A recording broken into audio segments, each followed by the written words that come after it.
Olá pessoal, estamos aqui para mais uma aula do primeiro ano, você aí, do Colégio Adventor, onde a gente vai ver, a partir de agora, um negócio chamado quantidade de movimento, simbolizado pela letra Q maiúscula. Por definição, a quantidade de movimento de qualquer objeto é a sua massa vezes a velocidade que ele possui. E essa velocidade é um vetor. Por isso a quantidade de movimento também é direcionada, é orientada pela velocidade. Então se a velocidade é horizontal para a direita, a quantidade de movimento é horizontal para a direita. Então esta fórmula me calcula a quantidade de movimento de um corpo. E a gente sempre tem que dar uma atenção especial para as unidades. Então a velocidade, ela deve estar em metros por segundo. Tá? Se tiver em quilômetros por hora, eu serei obrigado a transformá-la. E a massa, né, M de massa, deve estar em quilogramas. Daí a quantidade de movimento sai oficialmente no sistema internacional quilograma vezes metros por segundo. Tá? Então veja, esta é a fórmula que determina, vamos dizer assim, entre aspas, a inércia de movimento. Ah, como é que é isso, professor? A gente não viu no capítulo lá de Leis de Newton que a inércia é uma propriedade que o corpo tem de, se estiver em repouso, continuar em repouso. Se estiver em movimento, né, tenta manter o movimento com velocidade constante, né, e em linha reta. Pois bem, a quantidade de movimento iria mensurar isso, entre aspas. Porque quanto maior a velocidade, aumenta a quantidade de movimento, mas se a massa aumentar, eu posso ter um aumento muito maior da quantidade de movimento. E a gente também pode analisar assim, ó. Vamos pegar um carro em movimento, um carro de passeio simples, pequeno, né, um carro 1000.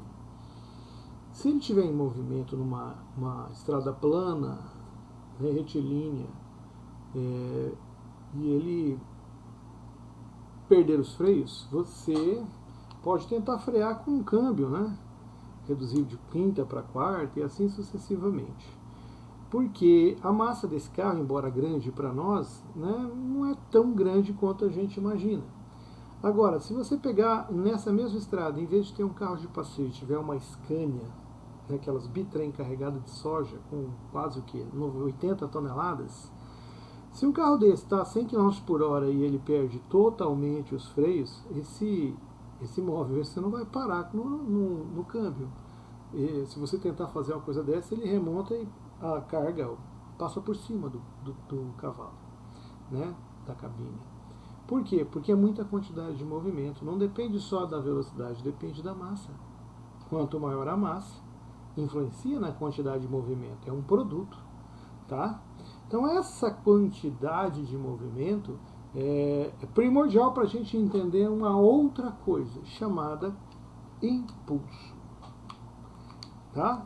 Então olha, o impulso, vou colocar aqui do lado, impulso, que o símbolo é I, ele a princípio não tem nada a ver, depois a gente vê a relação entre a quantidade de movimento e fala que está totalmente relacionado. O impulso, quando a força é constante, ele é calculado assim, ele é a força, deixa eu pegar uma caneta legal aqui, ele é a força, e força é uma grandeza vetorial, vezes o tempo de contato desta força com o corpo. Tá? Então essa aqui é a fórmula que funciona desde que, vamos colocar aqui, ó, asterisco, para força constante. Então vamos colocar aqui as unidades, ó, F de força, no sistema internacional é medido em newtons, E o ΔT é o tempo de contato entre a força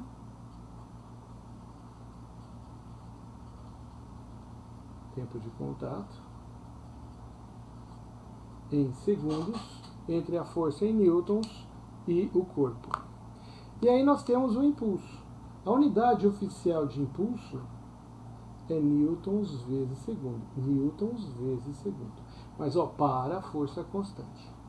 Mas e se a força aumentar ou diminuir? Eu não posso mais calcular este impulso por esta forma. Então aí nós temos uma outra situação. Vamos colocar aqui, ó, para a força variável. Para força variável. Quando a força for variável, isso no acento, a gente vai recorrer a um gráfico. O gráfico força em newtons versus tempo em segundos. Então, vamos supor que a força vá de um valor 1, né, A, e aumente para um valor B. Então você tem uma força que valia FA num tempo A. E agora você tem um tempo B e uma força nova. Maior ou menor, não importa. Importa que variou. O que nós vamos fazer? A gente tem que calcular o impulso. E esse impulso você vai calcular como sendo a área deste gráfico. A área de baixo deste gráfico. Veja bem, não é qualquer gráfico, é força versus tempo. E essa área, às vezes dá um quadrado, às vezes dá um retângulo, às vezes dá um trapézio. Outros formatos que aparecerem aí, o cara vai fornecer fórmula a respeito. Então fala assim, poxa, mas está aqui a quantidade de movimento, está aqui o impulso. Qual que é a relação entre eles, professor? Bom, eu vou te mostrar porque existe um teorema que relaciona impulso e quantidade de movimento. Eu vou passar ele aqui para vocês. Olha, relação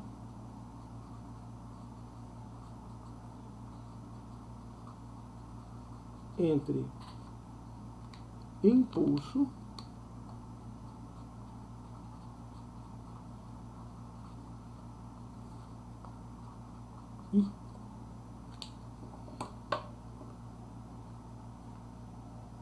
e a quantidade de movimento.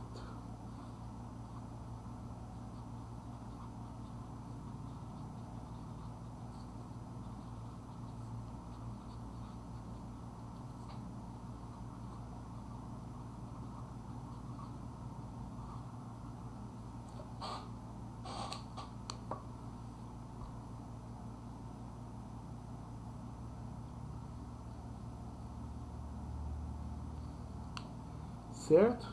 E a quantidade de movimento. A fórmula que relaciona os dois é essa. O impulso é igual aí, lembra da matemática? Essa função que faz uma barrinha assim, módulo, quer dizer, você faz a conta, se der negativo fica positivo, módulo da quantidade de movimento final menos a quantidade de movimento que existia no início. Inicial. Certo? Módulo, ou seja, você subtrai aqui dentro e depois você, se der negativo, como está em módulo, fica positivo. Se você abrir, a quantidade de movimento é a massa vezes a velocidade. E aí você pode pôr a massa em evidência. Então isso aqui também é escrito assim, impulso é igual a massa, né, que nós vimos lá na outra fórmula da quantidade de movimento, vezes, aí entra o módulo, da velocidade final menos a velocidade inicial. Tá? menos isso. São essas as duas, na verdade é a mesma fórmula, mas que relaciona a quantidade de movimento e impulso, tá? Então veja, este sistema aí, né, de equações me resolverá vários exercícios. E eu vou fazer alguns exemplos, né, para a gente ver um pouco de cada um. Então vamos pegar aqui um corpo de massa 4 quilos inicialmente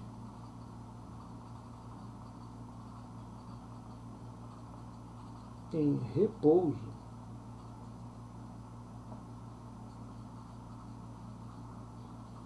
sofre ação de uma força constante de 20 newtons durante 10 segundos. Não há atrito. Qual a velocidade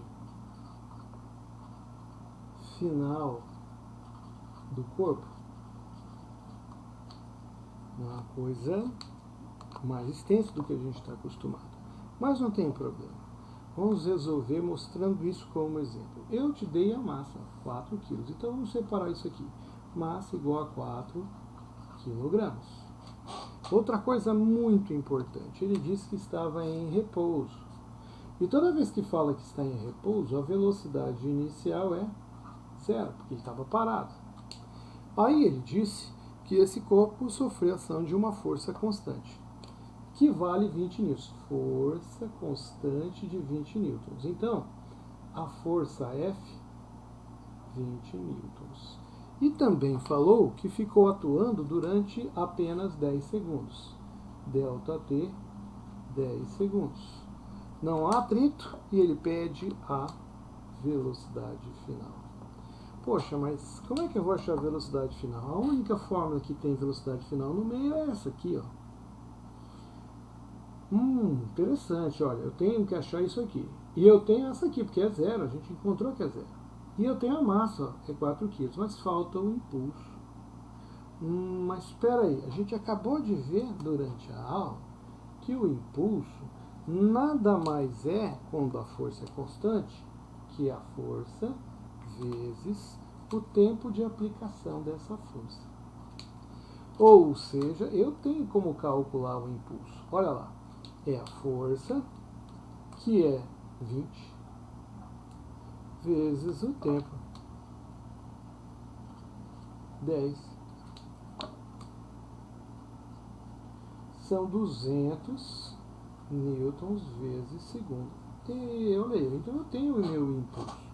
Então eu tenho como colocar o impulso aqui, porque eu sei a massa, eu sei a velocidade inicial. Então é essa equação que agora com o impulso eu posso resolver e achar a velocidade final. Igual a massa vezes o módulo da velocidade final que eu quero achar, menos a velocidade inicial. Né? Fecha o módulo. Bom, você vai subtrair, se der negativo, o módulo vai fazer esse número, né, ficar positivo. O módulo deixa sempre positivo. Então, olha, o impulso é 200 igual a massa, né, que a gente acabou de ver aqui, ó, 4 quilos, vezes. Aí ali dentro você vai dar VF mesmo, né? Que olha lá, é VF menos a velocidade inicial, que é zero. Portanto, dá VF mesmo. Esse 4 está multiplicando. Então eu vou passar esse 4 dividindo o 200. Tá? Olha lá, dividir o 200 igual a velocidade final. 200 por 4 vai dar 50. 50 metros por segundo. Achei a velocidade final. Aí, você viu, a gente teve que lembrar que com a força e o tempo eu calculo o impulso e observar que na fórmula do impulso eu posso achar a velocidade final se eu tiver o impulso, a massa e a velocidade inicial. E a gente, depois de calcular o impulso, tinha o impulso, a massa e a velocidade inicial. Dava para usar. Deu para entender? Então não é difícil, né? É uma ideia nova que a gente está vendo, mas olha, é um conceito. Bom, mas a gente ficou de fazer exercícios com um modelo de cada um. Então vamos lá. Exemplo número 2.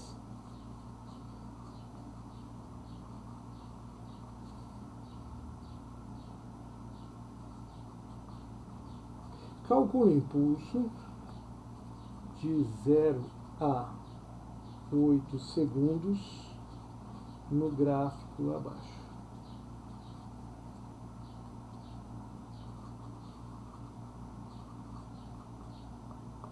Ó, vamos supor que você tenha um gráfico aqui, ó, e de preferência força em newtons sobre tempo em segundos. E eu vou fornecer um gráfico para você que ele faz isso aqui, ó.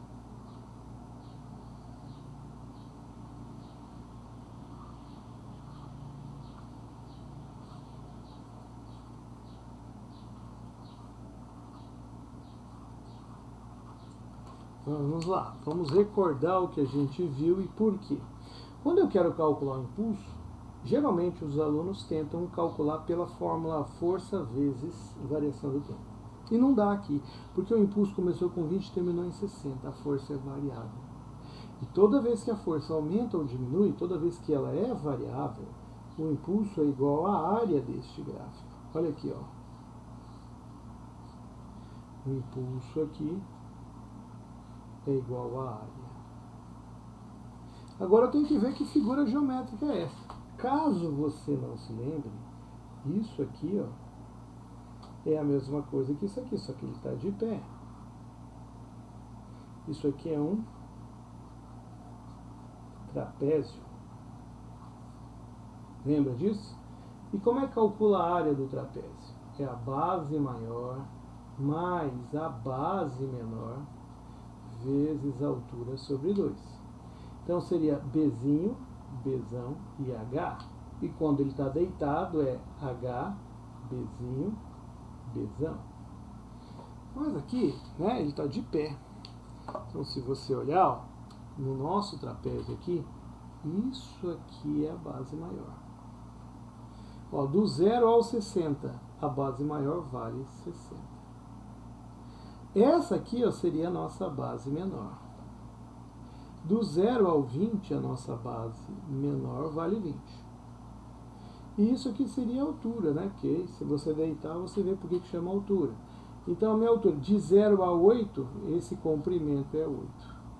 Então, como o impulso é igual à área, e a área é um trapézio, seria Bzão mais Bzinho, vezes a altura, dividida por 2. Então, meu impulso vai dar 60 mais 20 vezes a altura 8 sobre 2. Ou seja, ele vai dar... Você pode simplificar esse 2 com esse 8, dá 4. 4 vezes essa soma. Então, é 80 vezes 4. E 80 vezes 4 dá 320 newtons vezes segundo. Como você pode ver, se eu fosse calcular força vezes o tempo, não vai bater. A resposta correta é a área. E assim você calcularia corretamente. Tem exercício que é um triângulo, sai daqui, vai até lá. Tem exercício que é um retângulo, um quadrado, aí varia. Depende da área que apareceu. Você vai pintar ela para achar, é um triângulo, um retângulo, um trapézio. Dá uma olhadinha nas atividades que a gente vai postar para você, que vão cobrar para você fazer essas áreas ou o teorema da relação entre impulso e quantidade de movimento. Tá legal? Então dê uma olhada no mural da sua sala. Até a próxima aula.